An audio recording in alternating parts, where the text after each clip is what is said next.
అందరికీ సాయిరామండి. ఈరోజు మనం కార్తీక పురాణం 8వ అధ్యాయం ఆలకిద్దామండి. ఈ అధ్యాయంలో కార్తీక మాసంలో చేయవలసిన సూక్ష్మ ధర్మాల గురించి, అజామిలుడి కథ గురించి తెలుసుకుందామండి. జనక మహారాజు ఇంకా వశిష్ఠ మునీంద్రుని ఇలా అడుగుతున్నారు. ఓ వశిష్ఠ మునీంద్ర, నా మనసులో గొప్ప సందేహం కలిగింది. ఆ సందేహాన్ని తెలుపు, దాన్ని నశింపచేయి. మీరు నాకు ధర్మసూక్ష్మాలను చెప్పారు, పాతకములలో గొప్పవాణ్ణి చెప్పారు. వర్ణసంకరకారకములైన మహాపాపాలు చేసిన దుర్జనులు వేదత్రయోక్తములైన ప్రాయశ్చిత్తాలను చేసుకుని పరిశుద్ధులగుతారని ధర్మశాస్త్రములందు చెప్పబడి ఉండగా, మీరు ధర్మలేశము చేతనే పరిశుద్ధులై విష్ణులోకాన్ని పొందుతారని చెప్పారు. అది ఎట్లు సంభవం అవుతుంది? ఓ మునీశ్వర, అనంత పాతకములు చేసి ఈ పాపములు గొప్పవనియు వీటికి ప్రాయశ్చిత్తములు చేయించుకొనవలననియు తెలిసియు అట్లు చేయక దైవ వశం చేత సంభవించి కార్తీక దీపదానాది పుణ్యముల వలన వైకుంఠానికి పోవుట ఎట్లు సంభవించును? వజ్రపర్వతాన్ని గోటికొన చివరి భాగం చేత చూర్ణం చేయట శక్యమగుతుందా? తాను లోపల ఉండి గృహానికి అగ్ని ముట్టించి మండుచుండగా ఏమీ తెలియని వాని వలె పుడిసెడు నీళ్లు అనగా చేతికి వచ్చినన్ని జలం అగ్ని మీద చల్లిని ఎళ్ళ ఆ అగ్ని చల్లారుతుందా? మహానది ప్రవాహంలో స్వయంగా పడి కొట్టుకుని పోచు గడ్డి పరుగును ఆధారంగా చేసుకున్న దరికి చేరతామా? స్వయంగా గొప్ప పర్వతాన్నెక్కి అక్కడి నుండి క్రిందకి పడుతూ మధ్యలో ఉన్న చిన్న తీగను పట్టుకున్న ఎళ్ళ పడకుండా ఉంటామా? ఇట్టి దృష్టాంతములను బట్టి చూడగా అధికములైన పాపాలను చేసి స్వల్ప పుణ్యం చేత వాటిని నశింపచేట ఎట్లు శక్యమవుతుంది? నాకీ సంశయాన్ని తీర్చు. నాకే కాదు, వినువారి అందరికని ఇది ఆశ్చర్యకరమే. కార్తీకము, మాఘము, వైశాఖ మాసాలందు చేసిన స్వల్ప పుణ్యమే అధిక పాతకాల్ని నశింపచేస్తుందని మీరు చెప్పారు. అది ఎట్లు సిద్ధిస్తుంది అని జనక మహారాజు వశిష్ఠుని అడిగాడు. ఇక్కడ మునీశ్వర్లకు చెప్తున్నారు. ఈ ప్రకారంగా రాజు మాటలు విని వశిష్ఠ మునీంద్రుడు చిరునవ్వు నవ్వి, కొద్ది పుణ్యం చేత పెద్ద పాపములెట్లు నశిస్తాయి అని ఆశ్చర్యంతో ఉన్న రాజుతో ఇలా చెప్తున్నాడు. ఓ రాజా, విను. మంచి విమర్శ చేశావు.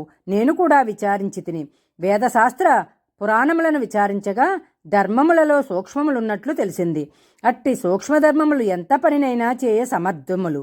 ఒకానొకప్పుడు గొప్ప పుణ్యం కూడా స్వల్పమైపోతుంది. ఒకప్పుడు స్వల్ప పుణ్యమే అధిక ఫలాన్ని ఇస్తుంది. కనుక ఈ విషయమందు సందేహం పొందకు. చెప్తాను, సావధానంగా విను. ధర్మములు గుణత్రయంతో కూడుకుని స్వల్పాధికములగును. గుణములు సత్వము, రజస్సు, తమస్సు అనునవి 3. ఈ 3 గుణములను ప్రకృతి వలన కలిగినవి. ప్రకృతి అనగా మాయ. అందులో సత్వగుణము వలన చేయబడిన ధర్మమును సూక్ష్మమందురు. ప్రాయశ్చిత్తములనియు తమస్సు వలన కర్మకాండ ఎంతయో రజోగుణము వలన కలిగినవి.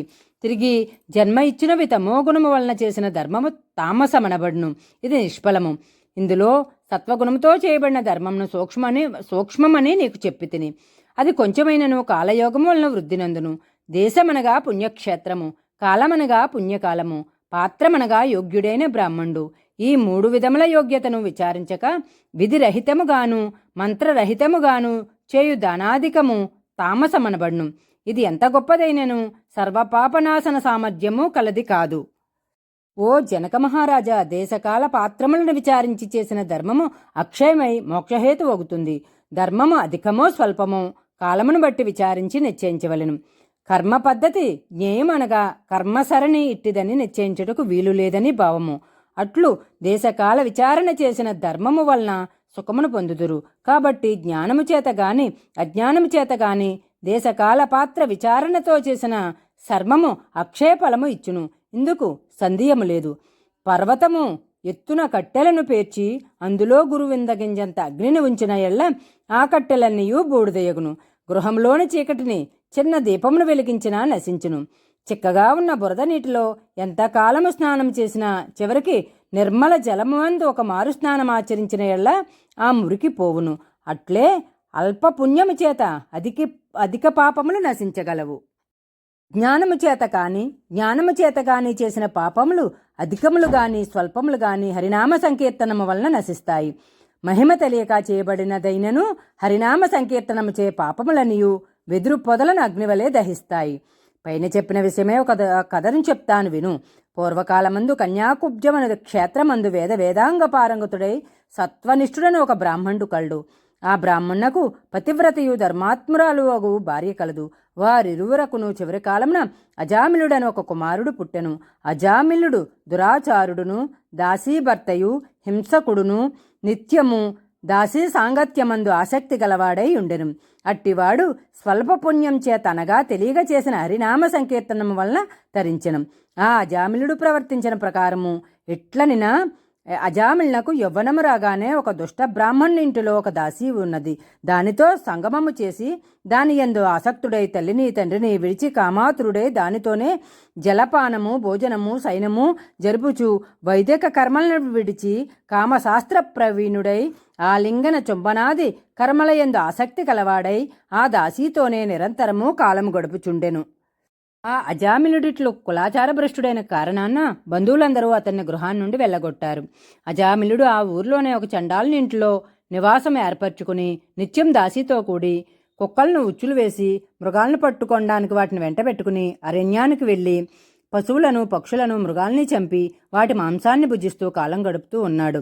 ఇట్లుండగా ఒకనాడు ఆ దాసి కళ్ళు త్రాగుదామనే ఆశతో తాటి చెట్టెక్కి కమ్మ విరిగి కిందపడి మృతి చెందింది. తర్వాత అజామిలుడు భార్యను చూసి తన ప్రాణాల కంటే ఎక్కువగా ప్రేమించాడు కనుక చచ్చిన ఆమె శవాన్ని తన ముందు ఉంచుకుని వికలుడై ఎక్కువగా శోకించి తర్వాత దాన్ని ఒక కొండగుహేందు పారవేసి ఇంటికి వెళ్ళాడు. తర్వాత అజామిలుడు యవ్వనవంతురాలైన ఆమె కూతుర్ని చూసి పాపాత్ముడు కనుక తన పుత్రిక అన్న నీతిని విడిచి ఆమెతో చిరకాలం సంభోగించి సుఖించాడు. తరువాత అజామిలునకు ఆ కూతురియందు కొందరు పుత్రులు కలిగి నశించారు. అందు చివరివాడు మాత్రం మిగిలి ఉన్నాడు.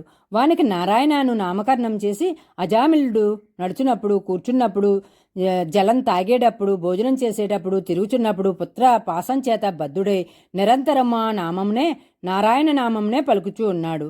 తరువాత కొంతకాలానికి అజామిలునకు మరణకాలం సమీపించగా అతన్ని తీసుకుని పోవుటకు ఎర్రని గడ్డములు మీసములు కలిగి చేతులందు దండములను రాళ్లను కత్తులను ధరించి భయంకరులైన యమదూతలు వచ్చారు.